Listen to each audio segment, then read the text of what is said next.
ये रही एक और प्रेरणादायक कहानी जो धैर्य और माँ दुर्गा शक्ति की अपार कृपा पर आधारित है। भक्ति की जोत। कुम्हारिन सुभद्रा। एक पहाड़ी गांव में सुभद्रा नाम की एक विधवा महिला रहती थी। वो मिट्टी के दिए बनाती थी। सुभद्रा बहुत गरीब थी, लेकिन उसका नियम था कि वो हर साल नवरात्रि में 9 दिनों तक माँ दुर्गा के नाम की अखंड जोत जलाती थी। वह खुद आधा पेट खाती, लेकिन माँ के दिए के लिए तेल का इंतजाम जरूर करती थी।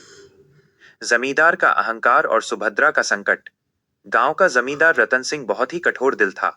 उसे सुभद्रा की भक्ति दिखावा लगती थी। उस साल गांव में भयंकर सूखा पड़ा। रतन सिंह ने ऐलान किया कि कोई भी फालतू तेल या घी बर्बाद नहीं करेगा। उसने सुभद्रा से कहा, तारांकन, अगर तूने इस बार अखंड जोत जलाई तो मैं तेरी झोपड़ी जला दूंगा। देखते हैं तेरी माँ तुझे कैसे बचाती है। अटूट विश्वास और अग्नि परीक्षा। नवरात्रि शुरू हुई। सुभद्रा ने डरने के बजाय माँ पर भरोसा रखा। उसके पास तेल खरीदने के पैसे नहीं थे। उसने रोते हुए माँ की प्रतिमा के सामने दिया रखा और उसमें तेल की जगह पानी भर दिया। उसने प्रार्थना की, तारांकन माँ, तेल नहीं है तो क्या हुआ, मेरी आंखों के आंसू और मेरा विश्वास तो है। अगर मेरी भक्ति सच्ची है तो ये जोत बुझनी नहीं चाहिए। जैसे ही सुभद्रा ने रुई की बत्ती लगाई, चमत्कार हुआ। पानी से भरा वो दिया घी के दिए से भी तेज जलने लगा। पूरे गांव में उस दिए की दिव्य सुगंध फैल गई।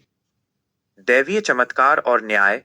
रतन सिंह गुस्से में अपनी तलवार लेकर सुभद्रा की झोपड़ी की ओर बढ़ा, लेकिन जैसे ही उसने झोपड़ी के अंदर कदम रखा, उसे वहां सुभद्रा नहीं बल्कि एक तेजस्वी सिंह शेर बैठा दिखाई दिया, जिसकी आंखों से ज्वाला निकल रही थी। अचानक एक दिव्य आवाज गूंजी, तारांकन रतन सिंह, तूने एक भक्त के विश्वास को चुनौती दी है, अब मेरे क्रोध का सामना कर। जमींदार के हाथ से तलवार गिर गई और उसकी आंखों की रोशनी धुंधली होने लगी।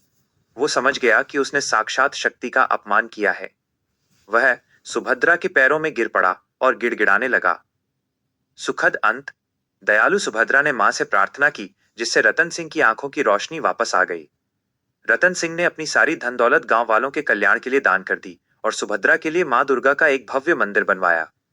सुभद्रा की वो पानी से जलने वाली जोत आज भी उस मंदिर में जलती है, जो लोगों को विश्वास की शक्ति याद दिलाती है।